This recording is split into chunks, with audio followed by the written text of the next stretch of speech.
Welcome to the Red Pill Sports and Entertainment Show. I am your host, Albert Apache, and as usual, we are brought to you by Open Source Self-Defense, Fitness, and Grappling. Okay, guys, so first and foremost, let me apologize if there's a lot of background music, background noise. Got a lot going on, so multitasking and trying to record this while I'm on the road. So let's start off with the first thing I wanted to talk about, and I had talked about it earlier in the week on the O.s.s Facebook page, and it's kind of a morsel to the Red Pill Sports and Entertainment Show, and that is haters in your life. So, you know, a lot of us talk about haters, and there's a lot of little jokes that go on about haters, haters gonna hate, things of that nature. But the type of hater that I want to talk about specifically right now is the frenemy hater. The person that's really your enemy, but they masquerade as your friend. And sometimes they even masquerade as, something more than that, right? A spouse, whatever the case may be. And here's the thing. These are the people who genuinely do not want you to succeed. They're even somewhat conscious of the fact that they don't want you to succeed, and many are even very conscious of the fact that they do not want you to succeed, and they are actually actively behind the scenes rooting for your failure. And they root for your failure because they enjoy tearing you down. They enjoy having leverage over you. So let's go ahead and talk about these kind of schmucks, okay? Now, I warned you guys in the morsel, and so here comes the warning again. This is not going to be a PG or PG-13 topic. I am very heated about what happened and what I've seen in the last couple of weeks, so I'm going to speak very frankly and with a lot of emotion and passion. So, sorry if I offend, but you've been warned. So, these ridiculously slimy, shitty people, right? Generally, they come under the guise of being a friend and even helping you out. But in all reality, what they're trying to do is get leverage on you and trying to get the upper hand. So what they do is they basically, maybe they'll lend you some money, right? Maybe they come pick you up and give you a ride. Maybe they step in at times to take care of your children. Maybe when it comes to fitness, weight loss, training, stuff like that, they might even say to your face, like, how proud they are of you, and oh, it's so awesome, and oh, you're great. But in the meantime, what they're doing is they're saying those things to gain your trust. Sorry, guys. To gain your trust. And they want your trust so that way you believe that they have your best interests at heart. And then once you trust them and you start believing the things that they're telling you and that they have your best interests at heart, that's when they get ridiculously destructive and dangerous, because in essence what they want to do is make you dependent on them, right? They want to basically take over any kind of credit that could possibly be given to you if you shine, and then they also want to be proven right when you fall. So they're trying to position themselves in a very slimy, shady, just underhanded way to be a part of your life. And they'll do things like, oh, I'm so proud of you that you've been losing weight, or that you've been getting in shape, or that you've been sticking with it and you've won some jiu-jitsu tournaments, or whatever the case may be, you've won a couple boxing matches. And then what they'll do is they'll undermine your life by then telling you how maybe, well, you're losing weight, and you're doing this and you're living good, and man, like your spouse over there, your husband, your wife, they're not really supportive, right? Yeah, blah, blah, blah. Maybe you really need to find somebody who is better for you than that, right? rather than trying to build you up, what they're doing is they're planting seeds. They're trying to plant seeds of discontentment in your life. And many of these manipulators, they have, sociopathic or psychopathic tendencies, and they're specifically trying to manipulate you into making bad choices, right? They're trying to plant seeds of doubt, seeds of, of unhappiness in your life. And they do it very sneakily by coming in the front door of, hey, you're doing amazing. And they're huge, gigantic haters. When you're down, that's when they like to pounce. So for those of you who don't know my story, I can sit here and I can tell you very honestly that I've had many people like this in my life.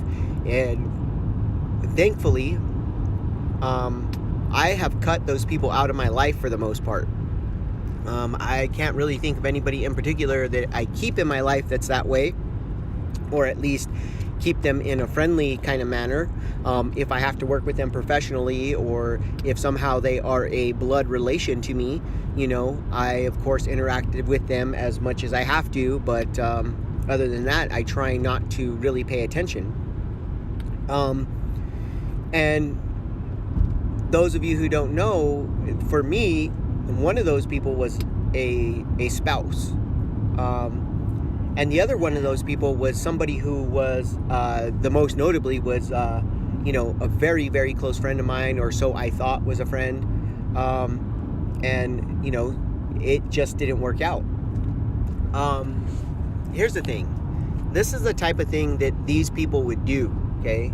So that you understand completely that you need to cut those type of people out of your life. There is a big difference between the person that doesn't have any kind of ill will, any kind of malevolence in their heart for you, and they're not meaning to sabotage you, right? They're not meaning to. They don't know any better. They're just being part of the blue pill group, right? They're just blue pilled. Their eyes are closed. They still have their blue pill glasses of the world on, and they don't understand what it is that you're trying to accomplish in life. So what these particular people do, these ones that are malevolent in nature, right? Like sociopathic, psychopathic tendencies.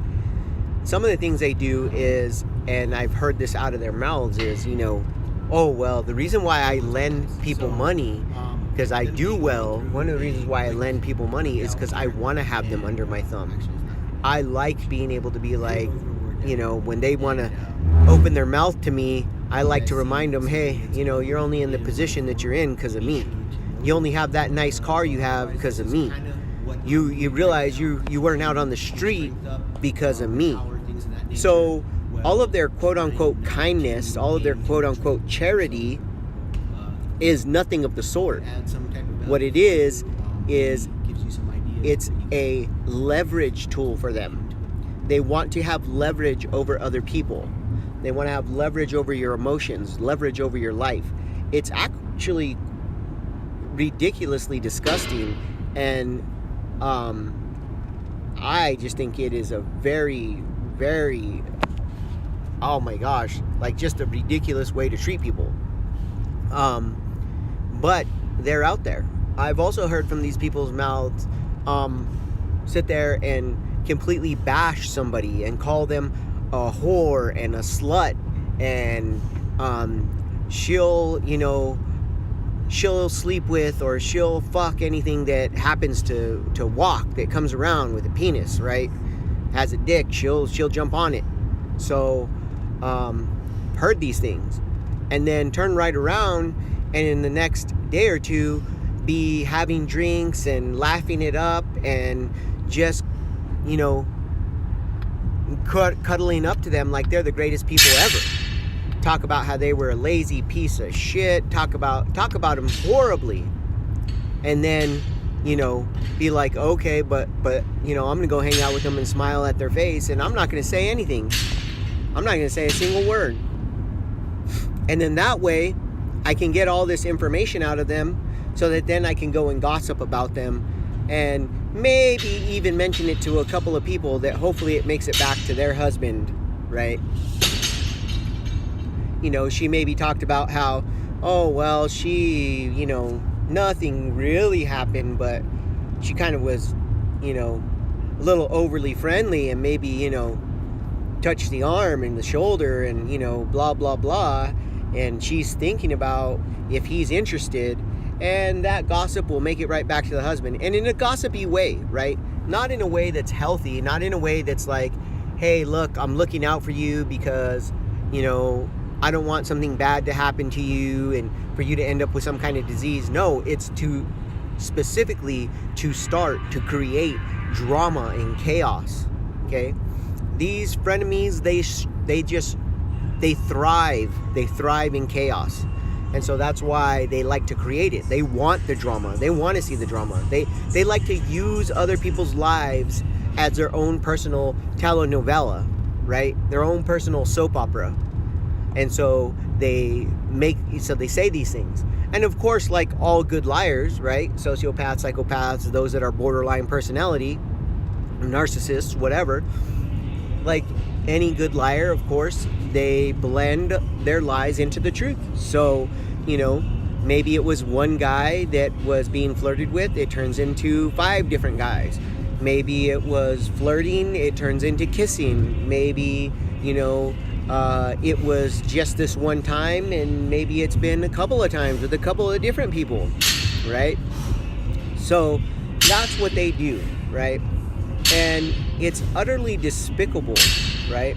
I once had, and you got to cut those people out of your life. I mean, I don't know what else to say, but if you come across this type of person, you need to cut them out of your life and move on. You will be so much happier. I cannot tell you how much happier I am in my life today for cutting those people out of my life. Like, my life is so much more fulfilling today. I am growing so much faster than I've ever grown in my life before. And I feel for people when I see that they have those kind of people in their life and they won't cut them out, and they will not cut them out. And a lot of times what they do is they create dependency, right? They create dependency by enabling you. So you'll see this a lot with maybe a quote unquote well-intentioned parent or well-intentioned grandparent or aunt or uncle. Sometimes, and usually it's that, but every once in a while it's a quote unquote friend. But they basically are there to cheerlead on when you're making these horrible decisions. Maybe you chose to have an affair and they're just cheerleading you on and telling you how, love, well, you deserve love, and if you love them, well, the heart wants what the heart wants. Even though they know that long road, right, the long game, it's going to be destructive. It's going to be destructive to you. It's going to be destructive to you because of the fact that, you're not being who you are. You're not being genuine. You're not being the real you. You're living 2 different lives. It has nothing to do with necessarily your morality, right? I mean, because maybe you really are not happy in your marriage. Maybe you haven't been happy in your marriage for a very long time. And so you needed to move on from that spouse, right?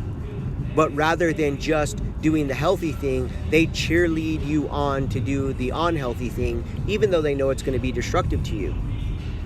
Then you have, a child, let's say, and, they're right there cheerleading you on and enabling you to, let's say if you're a man, to not take care of your responsibilities. They babysit the kid all the time, right? Or they tell you how somebody else should be watching that kid. They don't allow you to pay child support, or they encourage you not to pay your child support, right? Even though you don't want to see your kid, you don't want to be a parent, you don't want to do any of those things, they encourage you. Okay? Now, I want everybody to understand, I'm not bashing men here, because I see it with women as well, because there's the same thing goes on. Where you made a bad decision, you had a child with somebody you probably shouldn't have had a child with, and now you're keeping that child from that parent, not because they don't want to see that child, not because they're an addict, not because they're unhealthy, but because you want to stick it to them. You want to stick it to them emotionally by alienating them from their kids, and you want to stick it to them financially by saying, well, I have them like 99% of the time, so I need all this child support, right? You see this over and over and over again from people. And the people that are sitting there cheerleading you on, right, when you make those kind of bad choices, those poor choices, okay? Maybe it's even with, let's talk about, your health and fitness.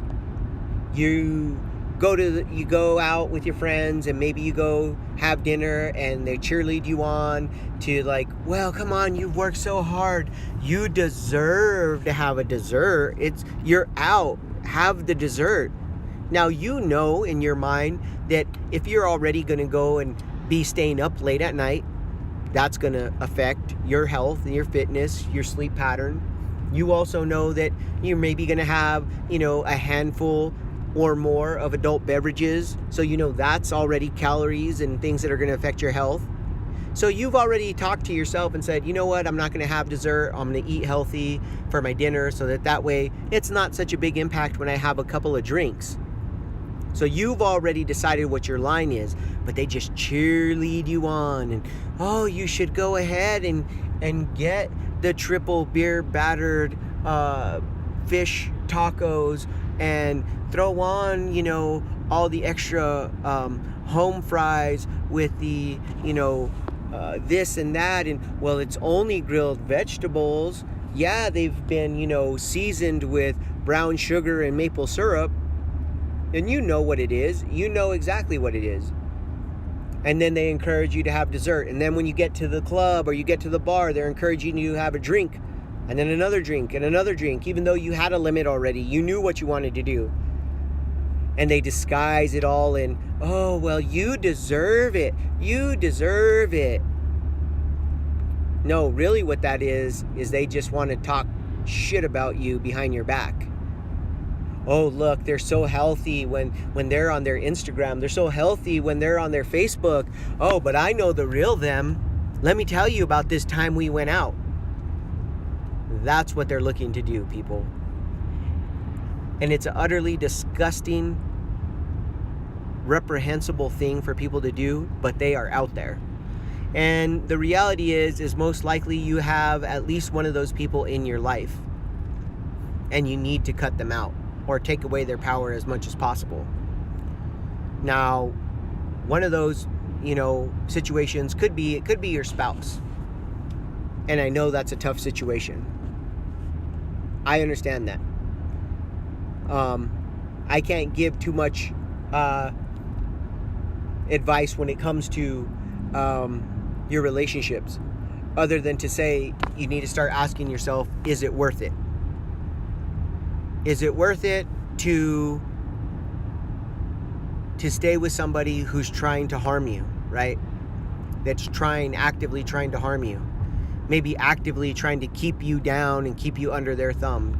Is it healthy? So, anyhow, guys, I just feel like it was something we needed to touch on because, I saw somebody not that long ago, and I don't want to name names, and I don't want to be too specific, but they were allowing somebody like this into their life, and they're just scared to cut this person out of their life because this person has basically gotten so much leverage into their life and enabled them to make poor decisions so much that it's a very scary thing to walk away from them. It's a very scary thing. And so, I just felt like, I had to address it because this person's under the impression that they mean well. They mean well. But from the outside looking in, I can see by their actions that they don't mean well. They're malevolent in nature.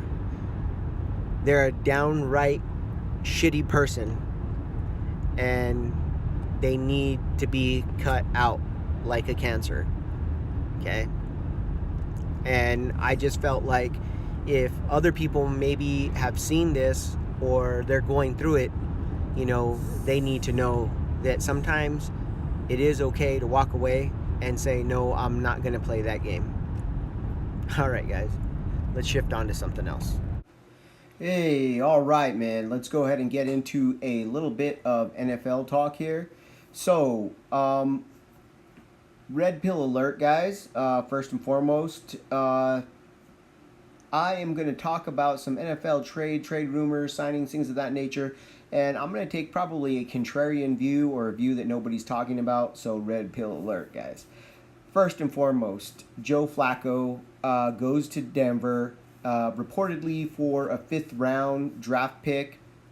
I think that this was an amazing pick, or excuse me, amazing trade by the Denver Broncos. I think they really got over on the Baltimore Ravens. I think we may look back at this and about 3 to 4 years and ask ourselves, kind of, what was Baltimore thinking? Trading Flacco for only a mid-round pick, a proven, playoff caliber quarterback who has a winning record in the playoffs, to within the conference, right? Flacco isn't super old. I think he still has some good years in him. And the very first thing that I really liked about the trade, and I just mentioned it, is the cost. What it cost Denver to make this trade, a fifth round pick, okay? I think that makes it a great pick because let's just be real. Coming into this next draft, I don't think it's a very deep quarterback draft. And, to say that you're going to find a quality quarterback in the fifth round, I mean, if you can find a quality quarterback in the fifth round, you really need to look into getting a job in the NFL because talent better than 99% of the NFL talent scouts.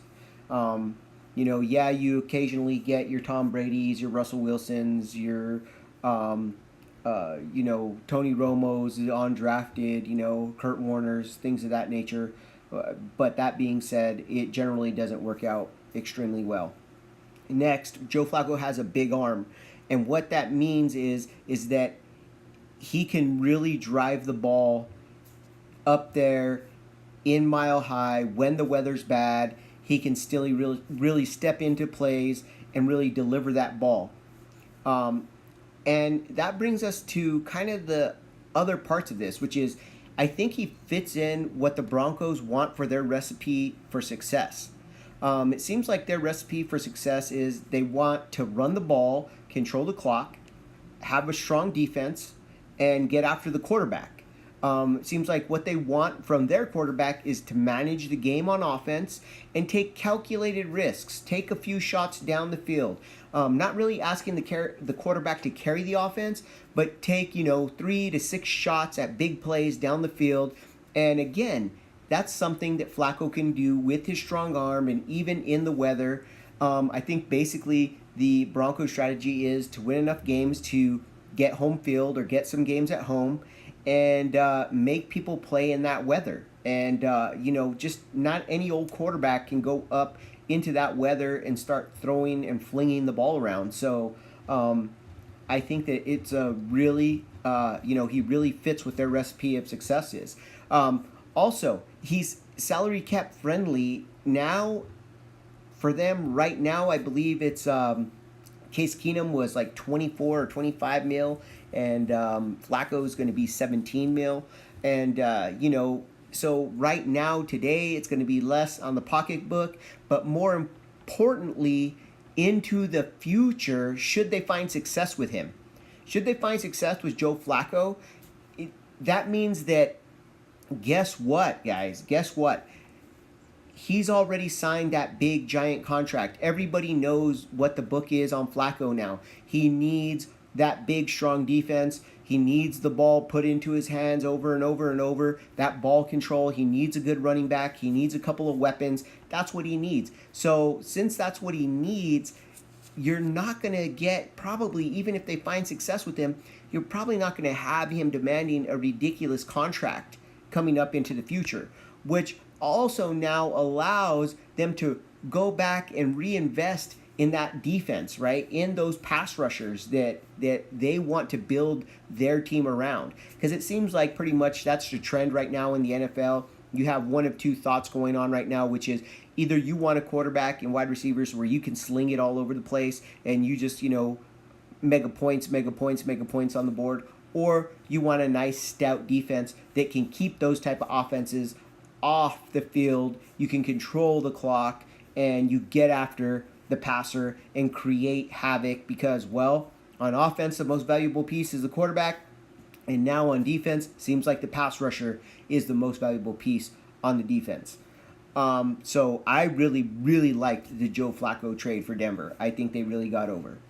Next is the signing of Kareem Hunt to the Browns. Now, we can get into the other stuff with, the whole domestic or whatever violence stuff that he was supposedly charged with and the investigation that's going on. I'll probably do that next week. But let's talk about it from a football perspective. And that's why I think this is a red pill moment in the show, because most people aren't really talking about it from a football perspective. I think this is a huge, huge acquisition for the Browns and for Shaky and Bakey, right? I think Baker Mayfield, I refer to him as Shaky and Bakey. I think Baker Mayfield's really going to enjoy having that weapon out of the backfield. To be honest, a little bit of touch on the whole disciplinary thing. I really think that they must have a little bit of knowledge that something's going to transpire and it's going to either be time served from last year or just a couple games. And that means that Kareem Hunt's going to be available for Bakey a good chunk of the season. Now, what does he bring for Bakey? Well, first and foremost, he brings the run game. I mean, that's pretty much the no-brainer. Next is, what is he going to open up down the field for Bakey when it comes to the play action pass? Next, what a safety valve. What a safety valve is Kareem Hunt. I mean, he can come out, run into the flat and be that safety valve, that check down for Shaky and Bakey, right? But not only is he a safety valve there for that check down, but he is so dynamic, he can actually score from that position on the field. So I think Bakey's going to love that. Not only that, but we saw him do some things in the formations where they would shift him or at least move him out wide. So that's going to be something that's going to be really cool for Bakey to be able to look at. And then one of the bigger things, he's already been in an offense that is super pass friendly, right, in Kansas City. So he understands what his assignments are when it comes to picking up the blitz. So I think that was a huge signing by the Browns. You just invested a bunch of time, a bunch of money, a bunch of reputation into taking Bakey, and you really have to protect him. And besides probably going and getting him, a blindside blocker, this is probably the next best thing you could do. So I just think it was outstanding. Next, let's talk a little bit about what transpired today. This is breaking news. I'm actually re-recording this segment because of this breaking news. But I guess Cap and his buddy went ahead and they settled their suit with the NFL. But I just still remain very skeptical of Kaepernick and his motivations. I think we saw from the story that was released, I think it was yesterday or the day before, that he doesn't really want to play football, or he doesn't want to play football, period. He wants to play football for big dollars, right? That's what he wants. He basically said no to the AAF, and reportedly he asked for $20 million. $20 million, guys, in a second-tier league. So, I mean, you look at some of the, and this is why I'm even skeptical of his cause that he claims is, why he does what he does. His whole kneeling thing. I'm very skeptical of it because, the NFL is going to be a broadcast partner, or is a broadcast partner with the AAF. Also broadcasting, I believe, on CBS. And if really your cause was that you wanted to bring awareness, I mean, how much more awareness could you bring if you're playing football again and now you're being broadcast? And guess what? What if you backdoored your way back onto an NFL screen via the NFL network. Exactly. Exactly my point.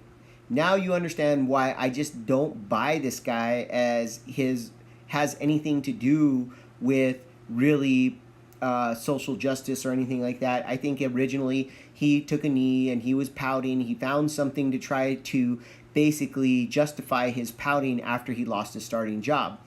Now, what I've heard is that Chris Carter says something about it's a possibility he could go into the Pats next season or sometime soon, especially given that the lawsuit is settled now. But I just can't see that. Not knowing what Bill Belichick wants from a quarterback, right, and what he wants from his team. Bill Belichick does not want the diva. He does not want the drama. He does not want the cameras. He doesn't want, look at me attention. He does not want that. Okay, he does not want that.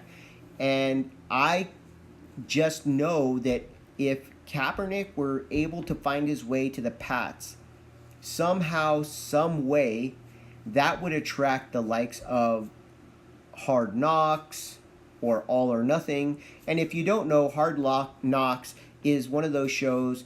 It's like a reality show that follows different teams, and the teams that get followed, they don't have a choice. They have to allow this to happen. They're mandated by the NFL. And I just don't think that, Belichick wants any part of that. So, that's one of those things.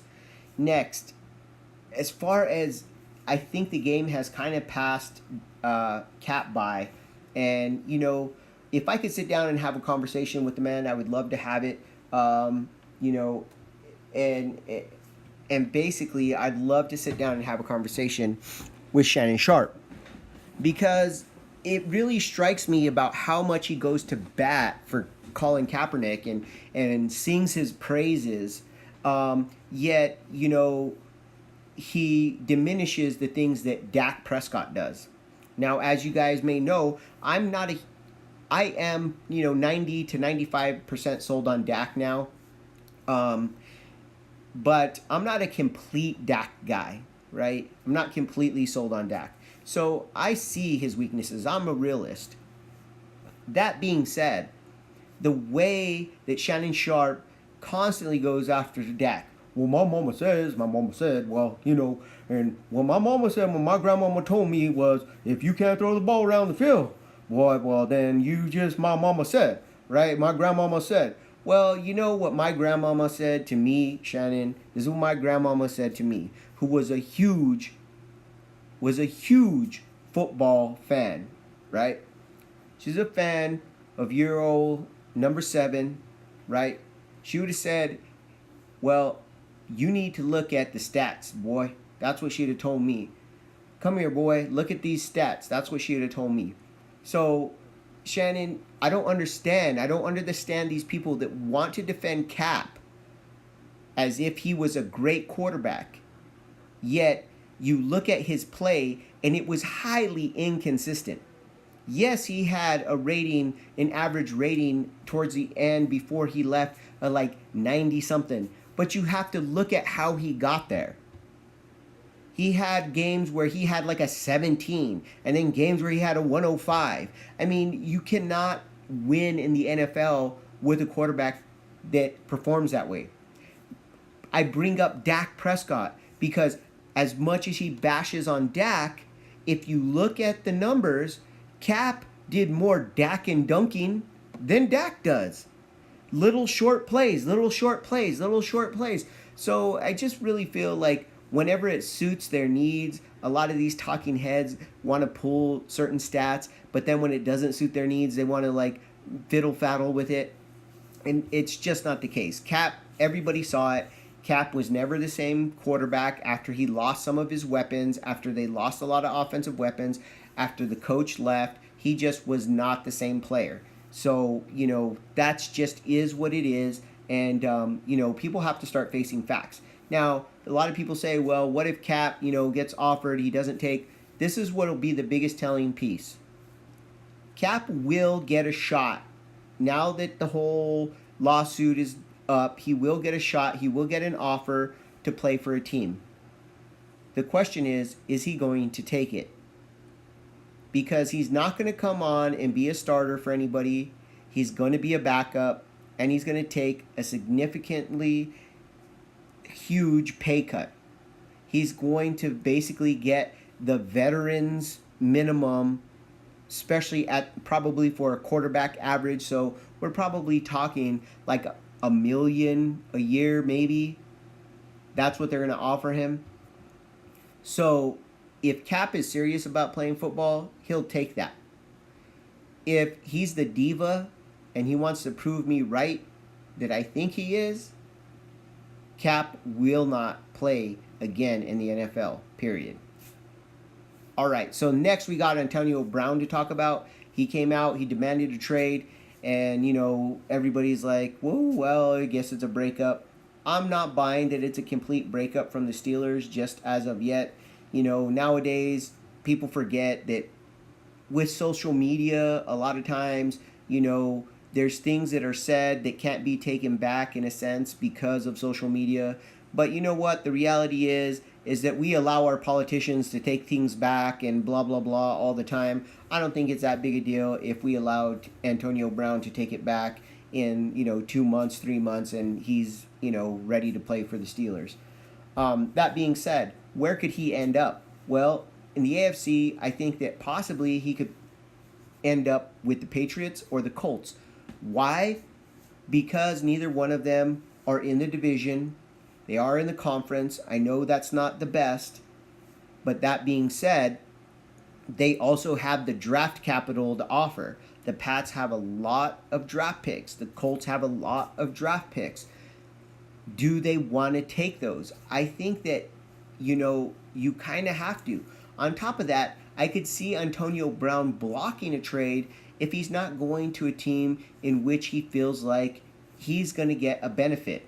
He wants to go somewhere where he's going to get paid. He's going to want a contract renegotiation. Right now, he's below the medium pay range for wide receivers. And being that he is such a productive wide receiver, he's going to want a new deal. So he's going to want to go somewhere that can not only make the trade for the organization, but has space or has the ability to manipulate space under the cap to get him a new deal. So Pats and Colts, that is going to look pretty enticing. However, I just don't know that the Steelers would trade him within the AFC. So I think they're going to look into the NFC. Now, some teams that jump to mind immediately are Green Bay and the Eagles, right? I could see Green Bay trying to work something, finally giving Aaron Rodgers a weapon on the outside, a viable deep threat. I could see the Eagles, once they clean everything up with Nick Foles, going out and getting another weapon and really, trying to unseat my Cowboys in the NFC East. Kind of been going back and forth there the last couple of seasons. And then lastly, the other team that seems a little interesting to me, that maybe might be going after wide receiver, might try to do something with the cap space, might try to do something given they're going to have a decent draft pick, is the Niners. I also noticed this because they did not pick up the option with Pierre Garçon. So that makes me wonder if in the back of their mind they've been watching the little drama play out here and they're thinking, is there an opportunity for us to maybe bring in Antonio Brown? So that will be really, really interesting. Last, we have the Dallas Cowboys. I really want to talk about my Dallas Cowboys. Now, there's rumors that they may go after Earl Thomas now that he's going to be a free agent and sign him. Of course, D. Law has been franchise tagged already last year, so you know that he's trying to get a long-term deal. And then, of course, Dak Prescott is in the market to be re-signed. Now, they could take Dak into next year, and to be completely honest, I think that Dak talked himself out of a contract extension at the Pro Bowl. You don't usually, it's an unwritten rule, but you don't talk about another player as far as his money or his woman, right? And Dak did both. Now, I get it that he did, the the reporter did bring up Brady first, but he should have deflected and not continued down that road and said, something to the effect of he'll have to do what's best for him or something of that nature, or best for the team or whatever, But instead, he really made it very clear that he wasn't going to be Tom Brady. He wasn't going to take a team-friendly deal, and he wasn't going to be giving discounts. And, and Giselle makes a bunch of money, so she makes more money than Tom. So, if maybe I had a wife who made more money than me, maybe I could be okay with that. But, I can't be affording to be giving no discounts. I really think that, generally Dak is super good at giving the right answer at the right time. He's been very good with a microphone in his face. I feel like this time it kind of, he fizzled out. And I don't think that's good. The reality is Dak wants us to be able to sign D-Law. He wants us to be able to sign Earl Thomas. He wants us to be able to extend Amari Cooper, Zeke Elliott. The truth of the matter, even though I'm 90% sold on Dak, because he dropped a couple percentages right after he said that, but, the reason why I'm only 90% sold on Dak is that he's never produced when the offensive production is squarely on his shoulders. And when I'm talking about offensive production, I mean throughout the season for an entire stretch of games where, no Ezekiel Elliott or Zeke doesn't touch the ball very often. Every time they win, the Dallas Cowboys have Ezekiel Elliott touching the ball like 20 times and him having like a combined over 100 yards between catching and running the ball. So Zeke is what drives that offense right now. It's not Dak that drives that offense. And even with the arrival of Amari Cooper, again, that was another weapon that had to be brought in order to get Dak to be a little bit more productive. So Dak needs those guys. He needs those weapons at this point in his career. Also, people forget 17, 18, $20 million in Dallas is worth much, much more than 24, 26, 27 million in other places. Not only because of the tax implications of being in Texas, but also in the form of, deals to basically be an influencer, to be a brand, to do, different types of endorsement deals. The reality is, being the Dallas Cowboy quarterback is much, much more lucrative than being the Browns quarterback. And that's just real. Now, I love me some Shaky and Bakey. I love that kid. I think he's super fun to watch.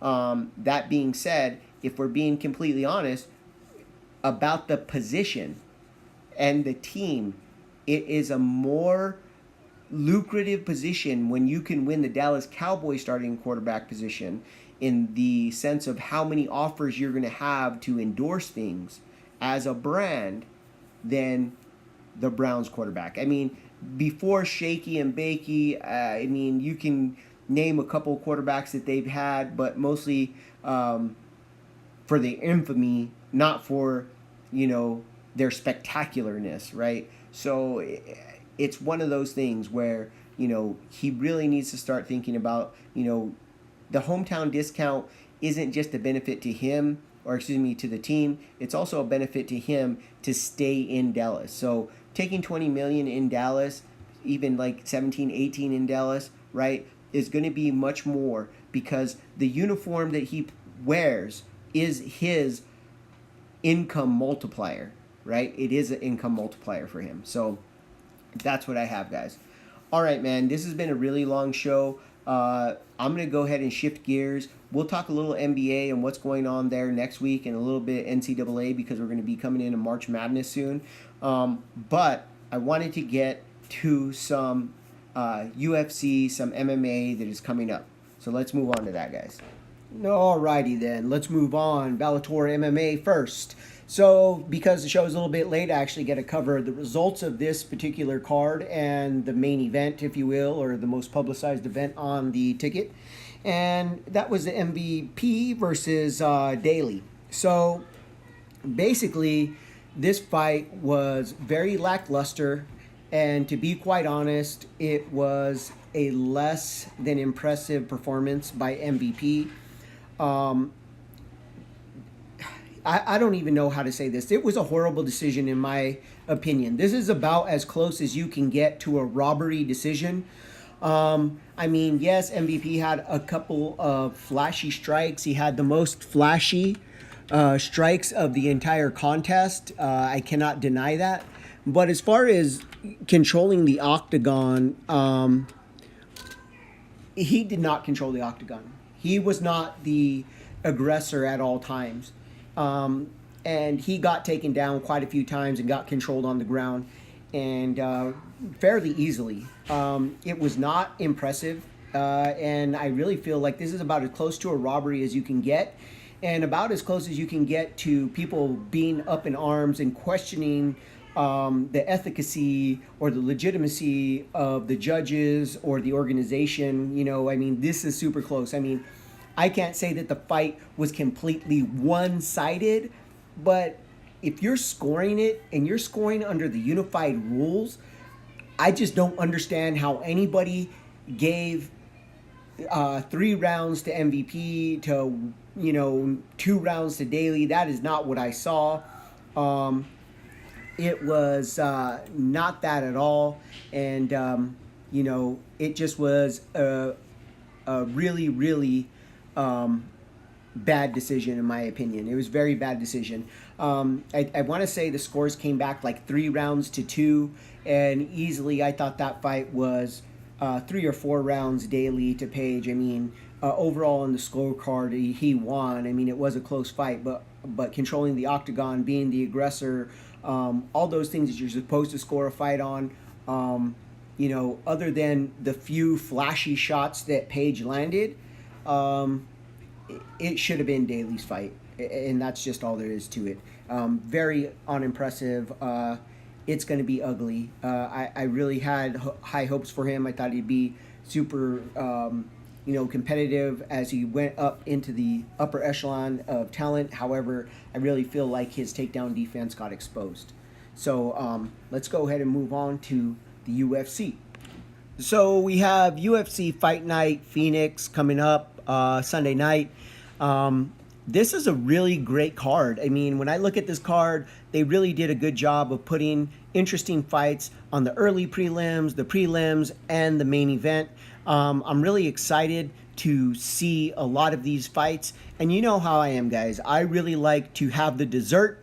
Start with dessert because life is short and you might as well enjoy yourself. So let's go ahead and get into what I think is the most interesting fight of the night, and that is Bruce Leroy, right?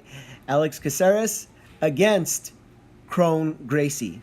Now, I find this the most interesting and entertaining fight to watch as a purist, as an MMA fan, as a jiu-jitsu practitioner, because Kron has shown that he will actually pull guard in MMA, and it's something that kind of has gone out of style in MMA. It's something that's been deemed not a great strategy. Pretty much you're giving up a takedown to the opponent is the way it's seen, and then not only that, but you have to have an amazing, outstanding attacking guard to really have any kind of success. But I believe Kron is still going to pull guard if he sees the opportunity.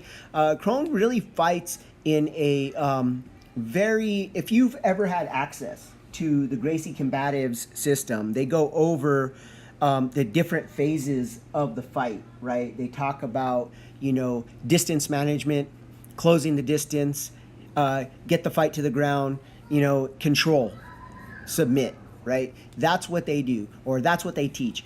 Very much old school jiu-jitsu style, and that's exactly the way Kron has fought in the past. He looks to use those old kind of fashion. You saw it with Hoist and you saw it with Hickson, those old fashioned kind of stomp kicks to kind of move in on the opponent to close the distance. And as he gets inside, he looks to clinch up. Once he clinches up, he's looking for that takedown. He loves the leg hook style takedown. So basically what that means is he tries to get some kind of clinch on the upper body, and get somewhat perpendicular, his hips perpendicular to his opponent's, and then wrap that leg around and kind of pull it up and kind of drop down on top of the opponent. If he can't get that, he keeps softening up the body, softening up the head, just throwing pitter-patter style punches and types of strikes, not really overcommitting to any one particular strike, pitter-pattering, pitter-pattering, pitter-pattering, kind of wearing them down. And then when he sees his opportunity, when he feels like they're a bit gassed, a bit tired from carrying his weight against the fence or in the clinch, he then pulls guard, and his guard pull is an active guard pull. What I mean by that is he doesn't pull guard and then pause for 2 or 3 seconds. He's pulling guard, and as he's coming down, he's already maneuvering into a position of attack. He likes to play a nice high guard to keep the opponent's posture broken so he can throw up submissions. Now, it's super interesting to me to see exactly whether or not that style is going to work at this level of MMA. I am super interested to see that. I really feel like it's a really good barometer for the UFC and for fight fans for him to be taking on a guy like Alex Caceres, right?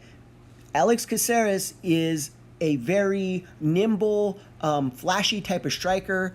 I'm not saying that he doesn't have a ground game. That being said, he has been his losses have come by submission.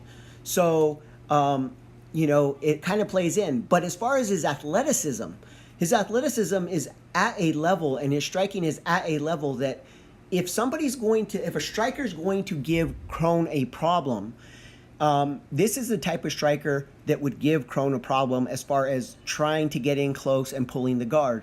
Very nimble, very mobile, very good at keeping that long distance striking range. So this is going to be a super, super entertaining fight for me, and we'll see exactly where it goes from there. The next most interesting fight on this card for me is the Jessica Penne versus Jodie Esquibel. Mostly because I like to see some of these up-and-comer or lower-ranked fighters to kind of see where the division is going. Now, those of you who don't know, Jessica Penne hasn't fought in almost 2 years. It's really close to 2 years. I think the last time she fought was in April 2017. She's had 3 losses in a row, but that being said, 2 of those losses were to very top competition. One was to Joanna, so who can really blame her? Jodie, she was on the tough competition. That was a season, I believe, that it was Joanna and Claudia Guerrera were the coaches. And so she tried to get onto the show, and I think she lost her entry-level match. Jodie Esquibel, she trains out of Albuquerque, New Mexico with the Jackson camp. And to be honest, I really feel like this is a good fight for both fighters. Jessica, coming off that long layoff, this is not a super elite fighter, right? Also, coming off of 3 losses, not a super elite fighter. Actually, if she's completely on her game, Jodie is the type of fighter that kind of plays into her style. Jodie likes to close the distance. She's short. She used to be a boxer. She likes to get inside and fight inside that phone booth type area. Penne really likes the ground game, get you to the ground, use her wrestling, use her submission skills, and submit you. So I really feel like it's a really good fight for both of them. As I said, for Jodie Esquibel, it's a good fight because this is a fighter who has, some experience at the higher levels. She did go a few rounds with Joanna. She did get beat in the end, but she's been in there with that type of competition. So this is a really good barometer for her to see if she's ready to take that next step into the upper echelon of contenders in that division. So I'm really excited to see this fight and see how it comes out. Right now, I am probably picking, if both of them are on their game, I'm probably picking Jessica Penne, mostly because I was not impressed the last time I saw Jodie Esquibel and her takedown defense. I felt like there was something left to be desired there. So we go on to the next fight. So the next most interesting fight on this particular card is Renan Barão versus Luke Sanders. Now, this is an interesting fight because it's a huge fall for Renan Barão all the way down to the early prelim card on ESPN+. He used to be the bantamweight champ, and so this is like a huge fall to be all the way down at an opening card. This is really going to tell us a lot as far as will Renan Barão ever reach the upper echelon of the division again, or is he just essentially become a gatekeeper for the top 10, top 7, whatever it is, of the division. Luke Saunders is not a slouch. However, at his peak, nobody would have thought that a Saunders would have had a shot to even beat Barão. So there's some pressure, I think, here. I think there's pressure to win. If Renan Barão doesn't win, I think we could see the UFC probably drop him from the promotion. If memory serves, I believe he is on a 3-fight losing streak. I believe he's lost to Sterling, Kelleher, and Ewell. So not really, and losing all by decision. So from being very dynamic and really, beating people up to now being taken full 3 rounds in a decision, and he's on a 3-fight losing streak. I think he's lost 4 of his last 5, if I'm correct. I really feel like this is a defining fight for his career at this point. The next most compelling fight on this card is probably Jimmy Rivera versus Aljamain Sterling, the Funk Master. I'm just a big fan of the Funk Master. I just like his style. I like the way his approach. I like the way he calls out the UFC for their BS. Basically calling it like it is. These interim title belts are bullshit, right? They really don't mean a whole lot. It doesn't mean that you're the next in line to fight, the champ once he comes back or whatever. So I really am a big fan of him. Not that Jimmy Rivera is a bad fighter and that he's not fun to watch, but I just am a fan of Aljamain Sterling. These two guys, these are 2 well-rounded fighters. I would not be surprised to see this fight go the distance and it to be, a back and forth matchup. Definitely Jimmy Rivera is going to have to find a way to get onto the inside, strike on the inside. Aljamain Sterling, he loves to keep the distance and strike from the outside and then take it to the ground if you happen to get to the inside. But Jimmy Rivera is no slouch when it comes to, being able to defend the takedown. He has great takedown defense. I think he has 100% takedown defense, if I am not mistaken. So, it's going to be hopefully a very entertaining fight. But because of the lack of implications on this fight, I don't think that either guy is facing elimination from the UFC or, facing anything of that nature, because they're both considered to be, really good fighters. I just don't think it's super compelling from that perspective, but it's going to be a super entertaining fight to watch. So the next most compelling fight that's up after that, I think, is Courtney Casey versus Cynthia Calvillo. The reason why I think this fight is compelling is because you get a very classic matchup, a striker versus a grappler.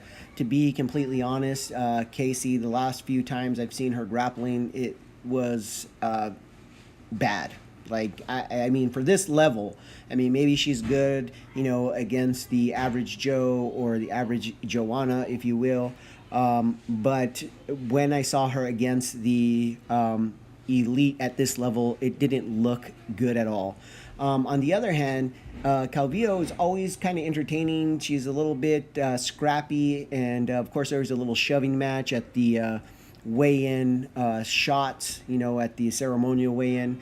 And she's kind of scrappy and fun. That being said, her striking isn't anything to write home about. I mean, she really pretty much she bets on the fact that she's going to be able to get a takedown and then basically submit her opponent or control them on the ground. Casey, I think, has gone to a decision the last 3 fights. I think she's something like 1-2.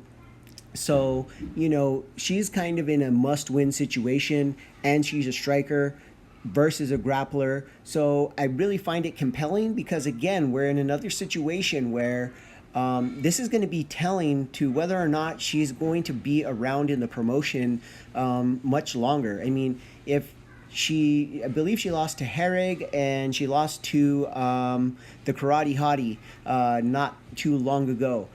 She beat Angela Hill, but I mean, she's She's 1-2. Both of those fighters that beat her took her to a decision, and they kind of out grappled her. And if Calvillo gets in there and out grapples her again, especially with such rudimentary striking, then I mean, it's kind of to that point where it's like, I just don't think you're at this level, and you need to go back to the minors and work on that grappling, or at least that takedown defense. So I really feel like it's compelling because it tells us a lot about the 115 division. Now, while this may be a very entertaining fight, it's not super compelling to me. You know, I know it's the main card or the main event, but it's not super compelling to me. And the reason why is because I really feel like we're going to get a domination one way or the other. And there's really not a lot of excitement as far as what the implications of a win or a loss are in this particular case. Francis Ngannou, after coming back and really beating up Curtis Blades, after 2 disappointing losses, he has solidified himself as being there in the heavyweight division, staying on the UFC roster. Kane hasn't fought in forever. He's just coming back. And, his 2 losses are to guys at the time were at the top of their game. So, and losing to Ngannou is nothing to be ashamed of. So it's not like either guy's in jeopardy of losing their spot on the roster if they want to continue fighting.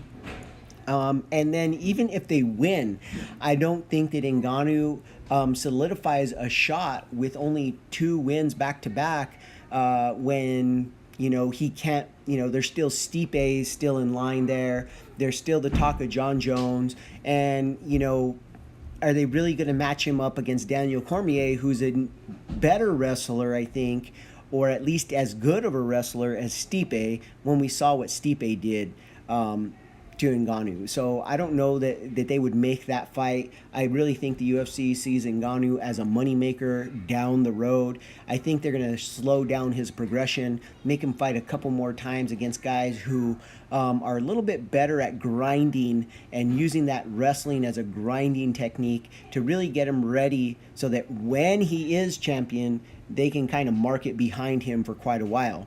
As far as Kane, I mean, if he wins the title, I mean, him and DC are out of the same camp, and they've been pretty vocal.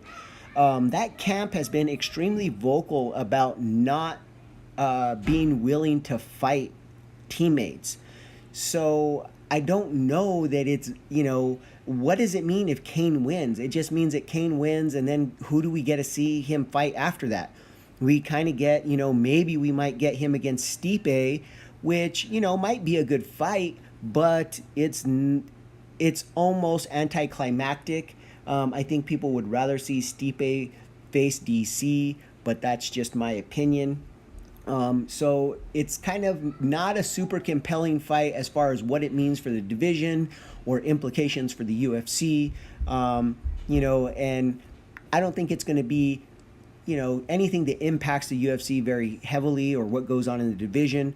But it will be an entertaining fight, I think.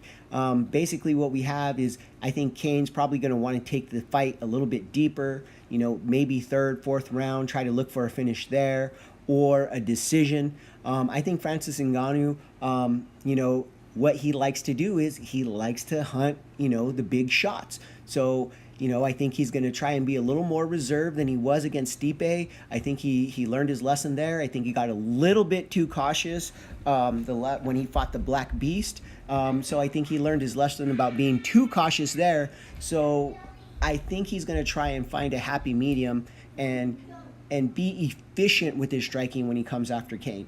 I think he's going to look to strike from far, from outside. I think he's going to try and avoid any kind of grappling or any kind of clinch situations, get out of there. I think that he's going to be watching for that kind of hook to the body clinch into the takedown, and he's going to really try to sprawl off of that, push off of that, or step back, spin out of it, and come across with that left hook.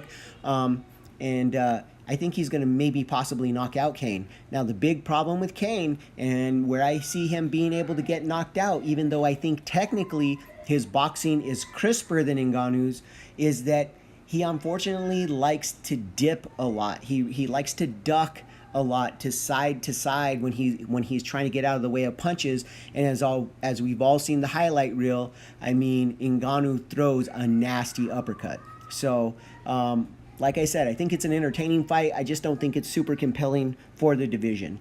But you got your money's worth as far as, getting the popcorn ready. All right, guys, that's all I have today. Thank you so much for listening. Remember, be practical, be purposeful, and get fit with a purpose.